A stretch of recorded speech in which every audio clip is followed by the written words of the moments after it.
안녕하세요. 10대 여성 인권센터 심리지원단 이정화입니다. 이번에는 성착취 피해 발생 시 양육자들이 어떻게 반응하고 행동해야 하는지 알아보겠습니다. 자녀에게 성착취 피해가 발생했을 때 양육자들은 매우 놀라고 큰 충격에 빠지게 됩니다. 이로 인해 현실을 인정하기도 어렵고 이성적 판단에 어려움을 갖기도 합니다. 이때 가장 중요한 것은 양육자가 자신 또는 자녀를 비난하기보다는 정확하게 현실을 인식하고 구분하는 것이 우선입니다.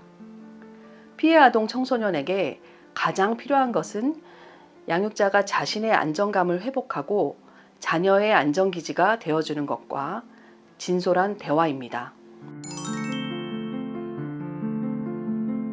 성착취 피해에 대한 양육자의 바람직한 태도는 다음과 같습니다. 첫째, 비난을 멈춰야 합니다. 자녀가 피해자임에도 불구하고 사회적으로 납득할 만한 피해인지 평가하는 경우가 있습니다. 그래서 우리 아이가 분명히 잘못을 했는데 자신이 잘못한 것을 모르고 있는 것 같아요. 그래서 이해가 안 가요. 라는 말을 할 때가 있습니다. 양육자는 자신의 자녀가 빌미를 제공한 것은 아닌지, 평소 행실은 바른지, 충분하게 조심했는지 등 피해 아동 청소년을 평가하고 비난하기도 합니다.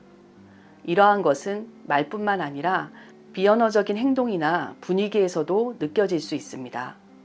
자녀들은 피해로 인해 힘들기도 하지만 친구, 가족 등 주변 반응에 의해 더욱 힘들어할 수 있습니다. 평가하고 비난하기보다는 자녀를 이해하고 믿고 보듬어줄 준비를 해야 할 때입니다. 둘째, 자녀의 편이 되어 주어야 합니다. 피해 아동 청소년들은 현실을 직시하기보다는 회피하려고 할 수 있고 피해의 발생이 자신의 잘못이라고 생각하며 자책을 하는 경우가 많이 있습니다. 피해의 발생이 자녀의 잘못이 아니고 가해자의 잘못임을 알게 해야 합니다. 그래서 가장 중요한 것은 양육자가 성착취 피해에 대한 정확한 관점, 가치관을 가져야 하는 것입니다. 그래야 자녀를 온전히 지지할 수 있고 자녀의 편이 되어 안정기지 역할을 할 수 있습니다. 셋째, 자녀의 취약성을 파악해야 합니다. 성착취 피해 아동 청소년들은 가해자로부터 친밀감을 이용한 그루밍과 가스라이팅을 당하기 때문에 미성년자인 아동 청소년들로서는 피해 상황에 대해 정확히 판단하기 어렵습니다.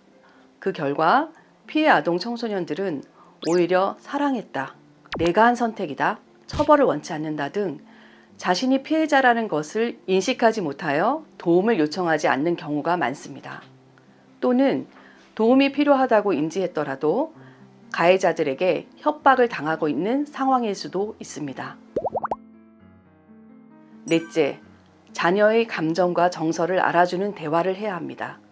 아동 청소년의 경우 2차 피해의 위험이 더 클 수 있기 때문에 더 이상 피해가 확대 또는 반복되는 것을 멈출 수 있게 돕고 건강한 일상 회복을 위해 노력해야 합니다.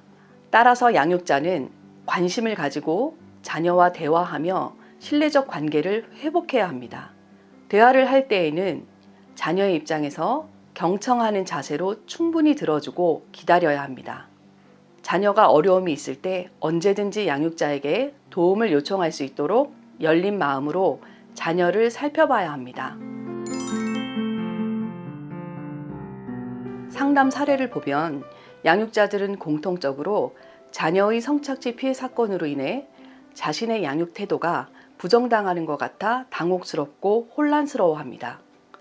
이러한 양육자들의 반응을 크게 3가지 유형으로 살펴보면 첫째, 비난형으로 자녀들의 행실을 비난하고 원인을 자녀에게로 돌리는 유형입니다.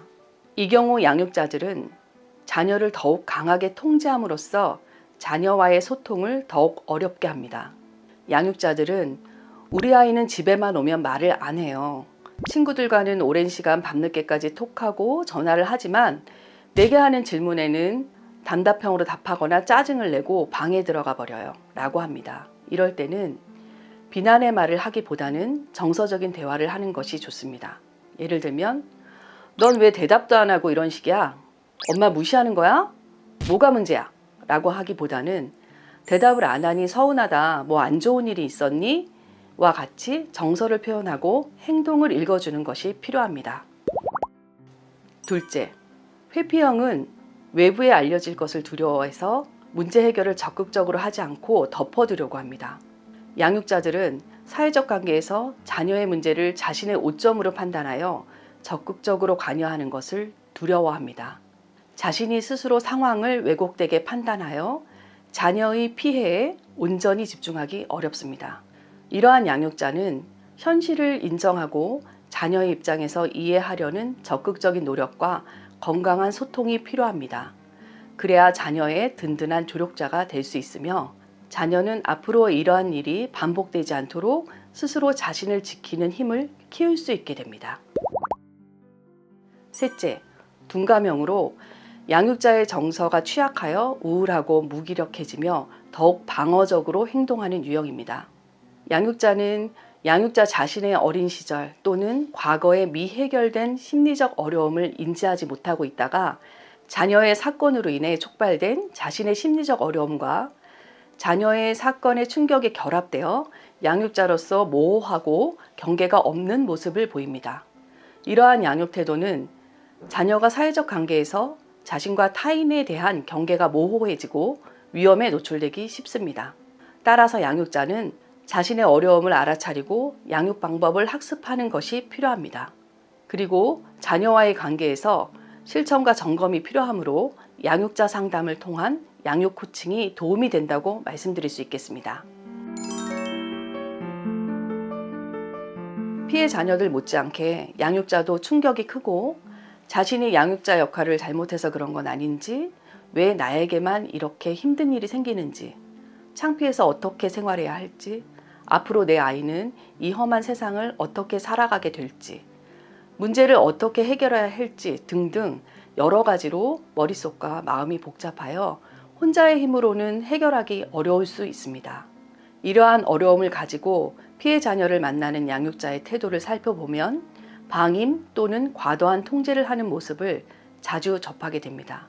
양육 태도에서의 과도한 통제나 방임은 양육자가 자녀의 욕구나 심리 정서 상태를 알아차리지 못하는 경우로 자녀들은 이해와 관심을 손쉬운 SNS를 통해 찾게 되고 또다시 위험에 노출될 수 있습니다.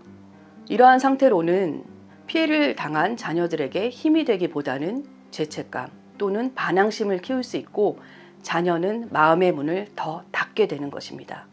그렇기 때문에 심리상담 전문가에게 상담을 받고 치유 과정을 통해 안정과 회복을 하고 해결 방법을 찾는 노력을 해야 합니다. 10대 여성인권센터에서는 성착취 피해로 힘들어하는 아동 청소년들에게 법률, 의료 지원뿐만 아니라 심리 지원을 하고 있으며 피해가 발생했을 경우 연락을 주시면 언제든지 통합 지원을 받을 수 있습니다. 지금이 자녀와 신뢰관계를 회복할 수 있는 전화위복의 기회입니다. 감사합니다.